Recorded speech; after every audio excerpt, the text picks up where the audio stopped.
నేను నీకు వశమవుతానని చెప్పాడు. మృదు మధుర సుందర నారీమణి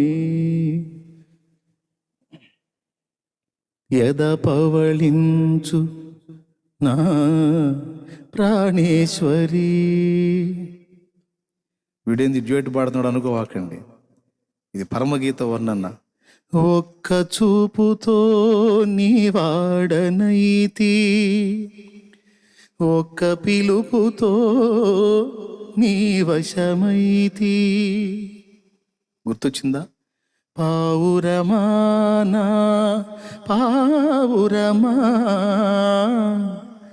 నా నిర్మల హృదయమా నా పావురమా.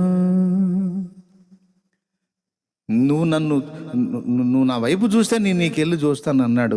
పావురమా నీ స్వరము మధురం, నీ ముఖం మనోహరం, నీ స్వరము నాకు వినబడింది, నీ ముఖం నాకు కనపడింది అని ఎంత పిలుస్తున్నాడో ఆయన.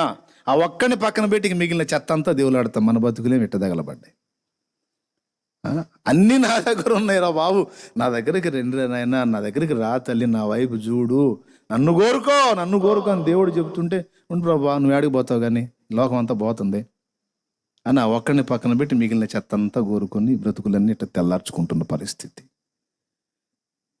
ఎక్కడ నువ్వు ఏ అడుగు వేయాలో, ఎక్కడ నువ్వు ఎలాంటి నిర్ణయాలు చేయాలో, ఎప్పుడు నీకేది కావాలో, ఎప్పుడు నీకేది అవసరం మొత్తం చూసుకుని దేవుణ్ణి కోరుకో.